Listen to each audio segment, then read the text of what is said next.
Your kid's not really ours, my dad said under his breath, but loud enough for my daughter to hear.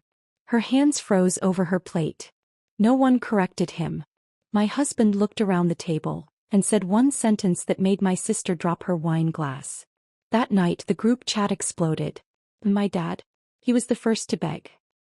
I didn't know a single sentence could change the way a room breathes. But that night it did. Sunday dinner at my parents' house had always been loud in a boring way. Clinking silverware, my mom asking if everyone wanted more potatoes, my sister Lauren scrolling her phone under the table like she thought no one noticed. Normal. Predictable. Safe. Or so I thought. Emma was sitting to my right, legs swinging because the chair was still a little too big for her. She was 8. She wore the yellow sweater she loved, the one with the tiny embroidered daisies. She'd insisted on it even though it was warm inside. That detail matters too. You'll see why later. She was lining up her peas again. Always in neat rows. Mark used to joke that she'd grow up to be an engineer. I used to think it was cute. That night it broke my heart. Dad leaned back in his chair, wiped his mouth with his napkin and sighed. Not a dramatic sigh. Worse. A casual one. The kind that means I'm about to say something I've already decided is harmless. Then he said it. Well, your kid's not really ours, is she? He didn't look at me when he said it. Or at Mark. He looked straight at Emma. Not loud. Not shouted. Just clear. Clear enough. Emma's fork stopped halfway to her mouth. Her shoulders stiffened like someone had pulled invisible strings. She stared at her plate, at those peas, like if she stared long enough they'd rearrange themselves into an answer. I felt my chest tighten. You know that feeling when your body realizes the danger before your brain catches up? That. I waited for someone, anyone, to jump in. My mom could have laughed awkwardly and said, "Oh, Harold, don't be ridiculous." Lauren could have rolled her eyes and said, "Dad, seriously?" Even a cough. Look. Something. Nothing happened. No one corrected him. And in that silence the comment grew teeth. I opened my mouth. Closed it. My thoughts were tripping over each other. He didn't mean it like that. Say something. He heard it. Fix it. No. Emma finally whispered, barely louder than the hum of the refrigerator. Mom, did I mess up? That was it. That was the moment I knew I would never forget. Before I could answer, Mark moved. He didn't raise his voice. He didn't slam his hand on the table. That would have been easier to process. No, he did something much scarier. He calmly set his fork down. The sound was sharp. Final. He looked around the table slowly like he was counting faces. My mom. Lauren. Then my dad. And then Mark said one sentence. Just one. I swear the air changed after that. Lauren's fingers twitched. Her wine glass slipped, shattered on the tile, red spreading across the floor like a warning sign no one could ignore. Emma grabbed my hand under the table. Her palm was cold. I still didn't know what to say. I still hadn't moved. Do you think that makes me weak? Be honest. I ask myself that all the time. We left not long after. No dessert. No hugs. No drive safe. The ride home was silent except for Emma's breathing in the back seat. She didn't cry. That almost made it worse.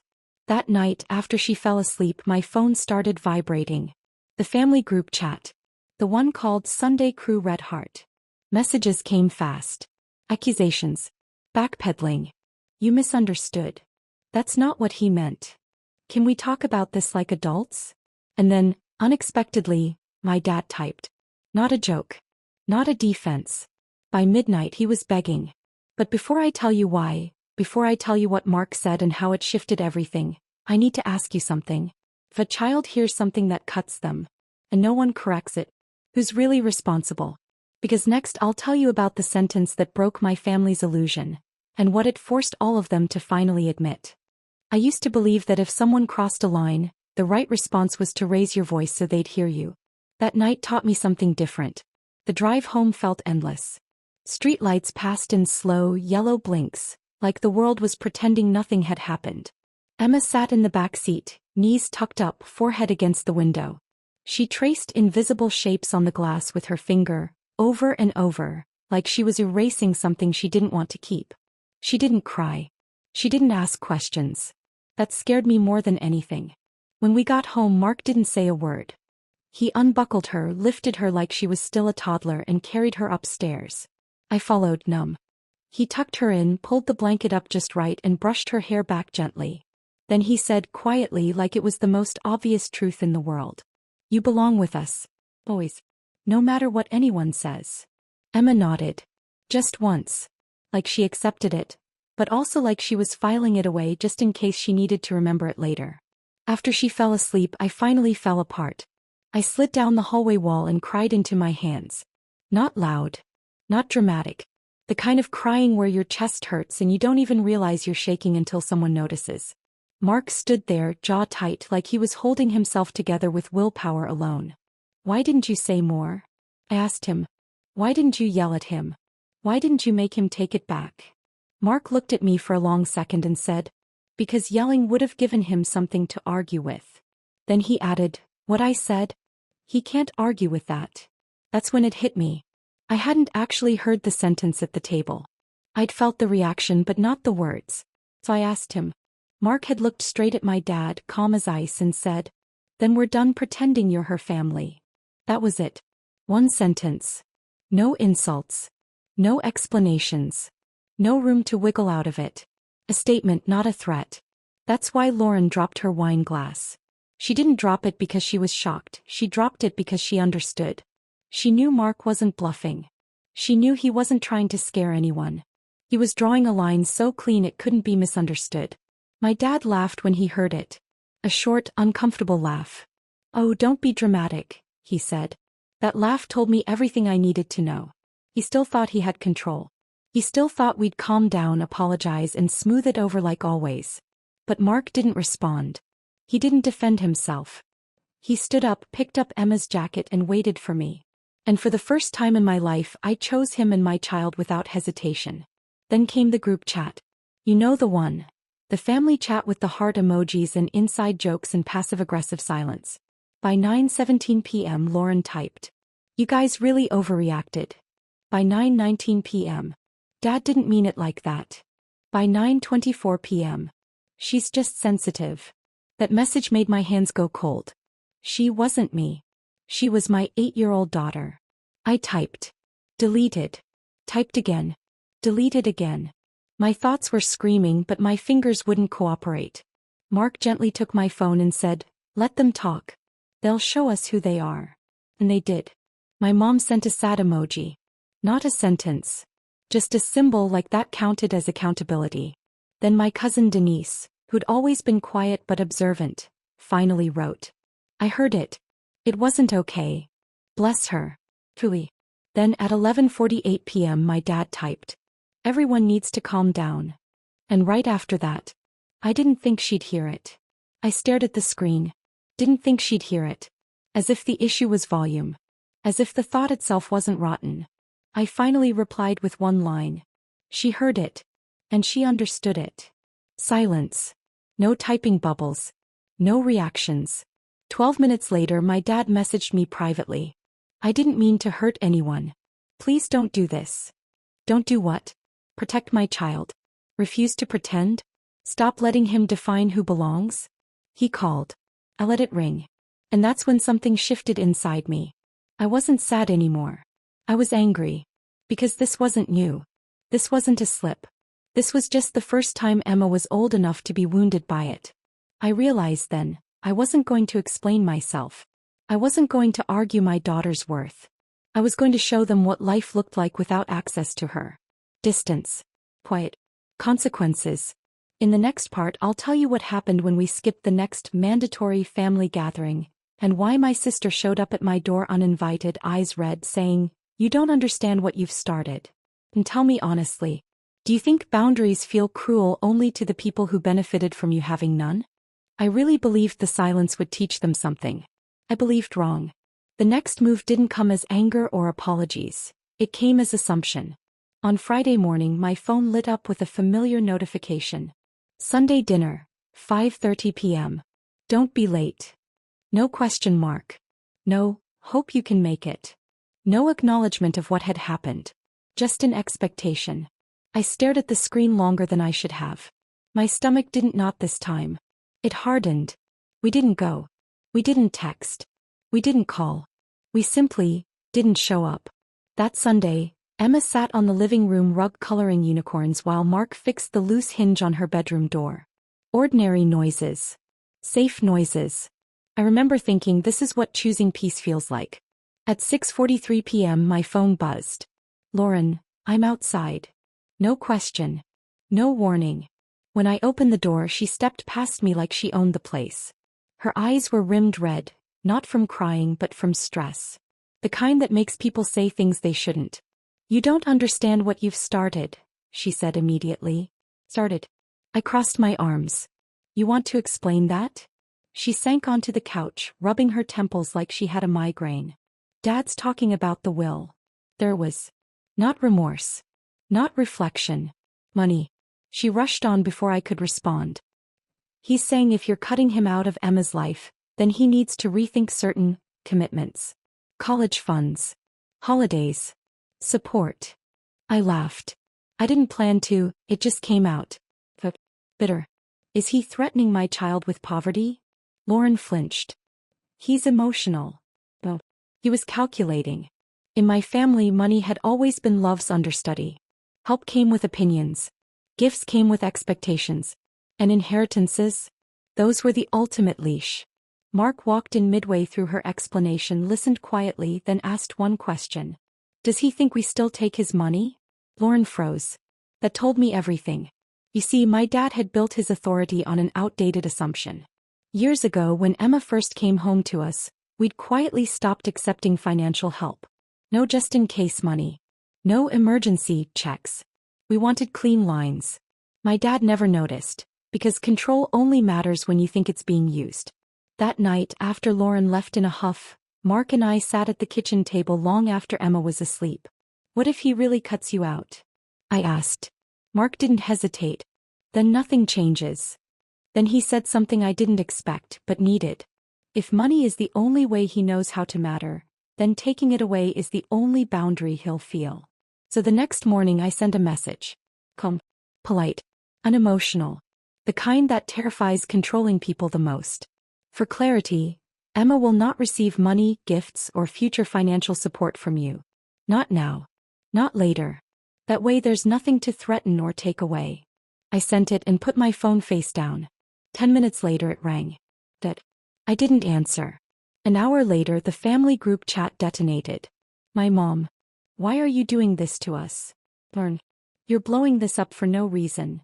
An aunt chimed in with a thumbs down emoji which somehow made me laugh again. Then my dad finally wrote.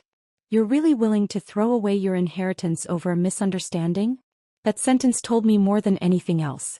To him, Emma was negotiable. To him, love had a price tag.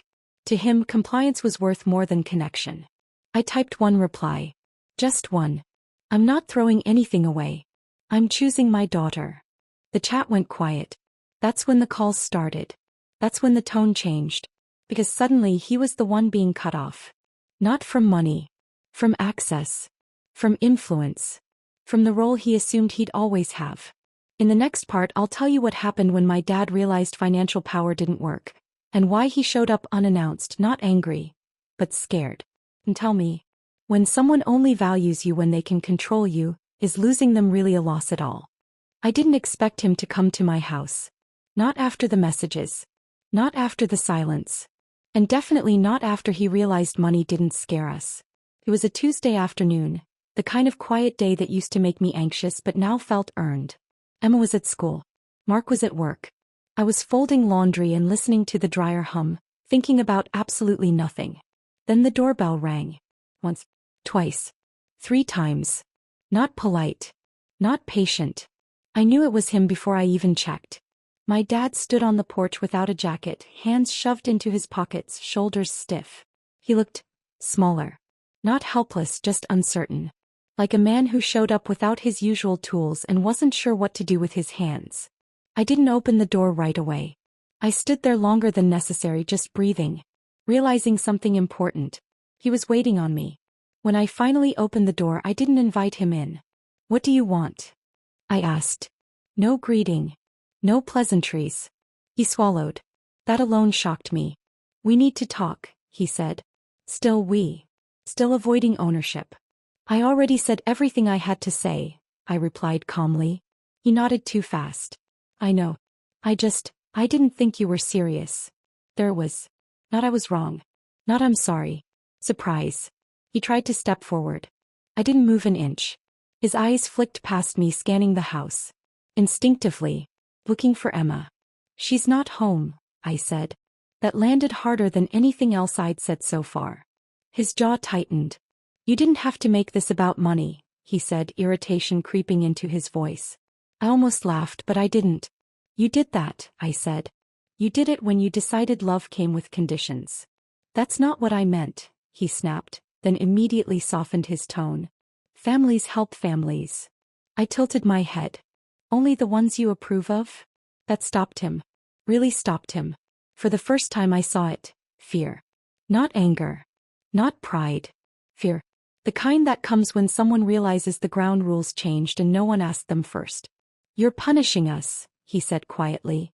No, I answered. I'm choosing my child. He ran a hand down his face, suddenly looking older than I'd ever seen him. You're tearing this family apart. That old line. The one that used to work. I took a breath, slow and steady. You did that, I said. When you decided Emma didn't fully belong. He opened his mouth. Closed it.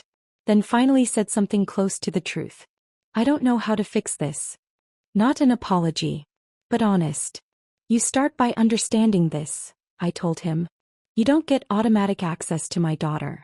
Not because of biology. Not because of money. You earn it. And if I can't, he asked. Then you live with that. That was the first time he looked scared of me. He left quietly. No yelling. No door slamming. No threats.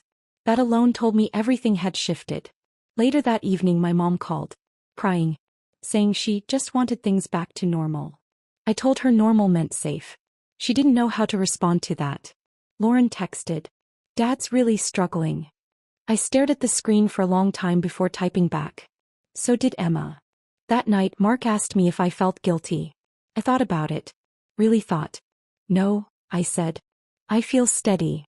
Because for the first time in my life, my dad wasn't the one deciding the rules. He wasn't holding the strings. He wasn't controlling the outcome. He was just a man facing consequences. And the scariest part for him? He still didn't know if he'd be forgiven. In the final part I'll tell you what happened weeks later, when my dad did something none of us expected, and how this story ended not with revenge, but with a choice that changed our family forever. So tell me, do people change because they're sorry?